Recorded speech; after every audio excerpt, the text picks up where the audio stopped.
You walk through the door, your dog is already there waiting in the exact same spot as yesterday, ears slightly raised, tail moving but slower than before. Not excitement, something softer, something patient. They step toward you. You glance down. Give me a second. And in that second, something invisible happens, not because you did something wrong, but because your dog experiences that moment differently than you do. They stop. Not dramatically, not loudly, just quietly. You move past them. Maybe you're tired. Maybe you had a long day. Maybe you think you'll make it up later. But your dog doesn't think in later. So here's something simple you can try. Next time you walk in, pause for just 3 seconds. Let them come to you before doing anything else. In their world, this moment was everything. Science shows your dog's brain doesn't measure love the way you do. It doesn't track effort, intention, or how much you provide. It only reads what you repeat. And right now, your dog might be learning something you never meant to teach. That love is something they have to wait for. But this doesn't mean you've been doing it wrong.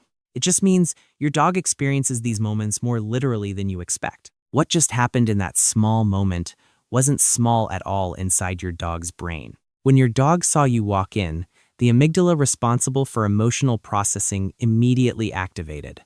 This is the part of the brain that decides, am I safe? Am I connected? And in that moment, stress begins to rise, even if you don't see it. So in simple terms, your dog isn't thinking about why you're busy. They're just feeling whether connection happened or didn't. Unlike humans, dogs have a much less developed prefrontal cortex. They can't rationalize your behavior. They don't think, my owner is busy. Instead, their brain simplifies everything into emotional patterns, connection or disconnection. A study from Etvis-Laurent University found that 87.5% of dogs show significantly stronger neural responses to their owner's voice compared to strangers. Not just recognition, but emotional activation. Meanwhile, research supported by the American Kennel Club shows dogs can detect emotional tone across frequencies up to approximately 45,000 hertzes, far beyond human sensitivity. This means your tone, timing, and energy are constantly being decoded. Here's the critical difference. Humans love through intention. Dogs experience love through repetition, which means it's not about loving your dog more. It's about making that love easier for them to feel. You might feel love even when you're distracted.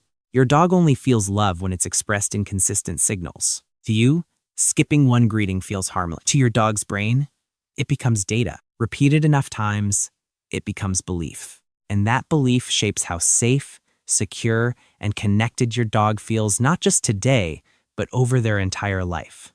Most owners believe love means giving better food, better toys, a more comfortable life. And on the surface, that seems right. But your dog's brain doesn't measure love through resources. It measures connection through interaction. You can upgrade everything around your dog and still leave their emotional system empty. But attention is attachment. And this is where most people get it wrong. They try to give more instead of simply showing up more. And when attachment is inconsistent, the brain doesn't feel grateful. It feels uncertain. Over time, this creates a dog that looks calm but is emotionally disengaged, quiet but disconnected. Some owners intentionally ignore their dog, thinking it builds independence. But your dog is not trying to become independent from you. Their brain is wired to depend on you for emotional regulation. When you ignore them, the amygdala doesn't interpret it as training. It reads it as absence. And repeated absence triggers a deeper pattern: hypervigilance, anxiety, and eventually, emotional withdrawal. The dog stops trying not because it learned independence, but because it learned connection is unreliable. If the only time you fully engage with your dog is when they do something wrong, you accidentally teach a dangerous pattern. Attention becomes linked to conflict. So the dog's brain adapts. If I want connection, I need to trigger a reaction. This is why some dogs repeat bad behaviors, not out of disobedience, but out of emotional strategy, because negative attention is still attention. So here's something simple you can try. Give your dog attention before they ask for it, not after they act out. And for a brain wired for connection, that's better than nothing. These mistakes don't look serious in the moment. But repeated thousands of times, they become your dog's reality.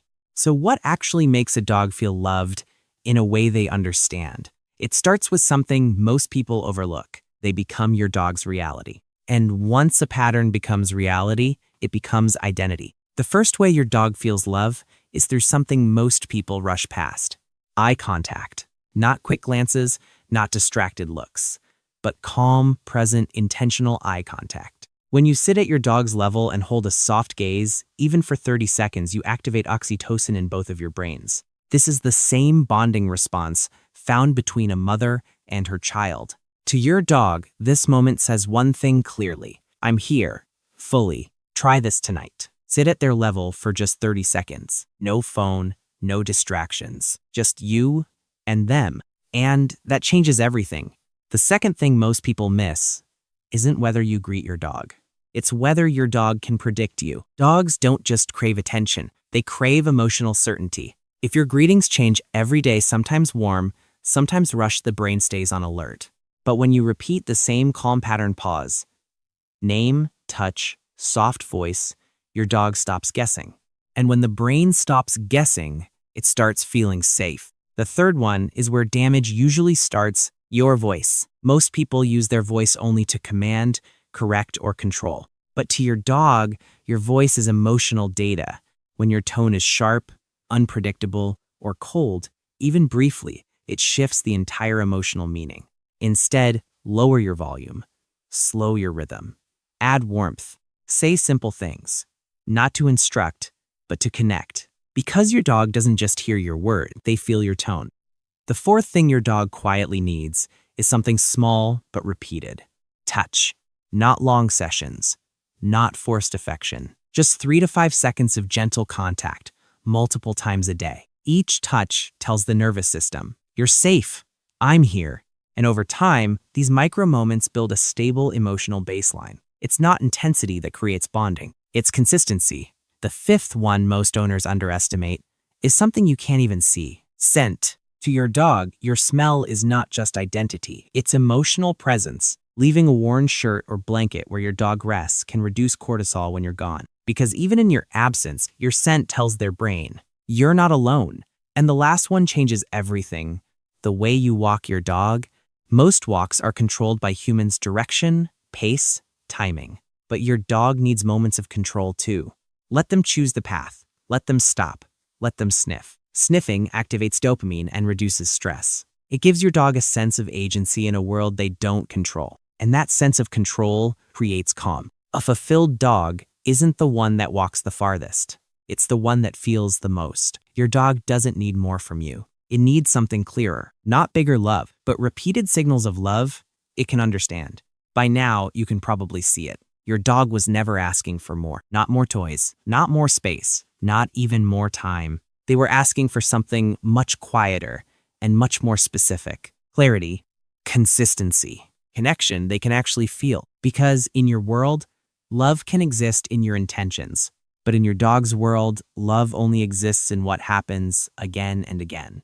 And here's the part most people don't realize. To your dog, you are not just someone they love. You are the center of how they understand safety, comfort, and belonging. Every small interaction is building that world. So the question isn't, do you love your dog?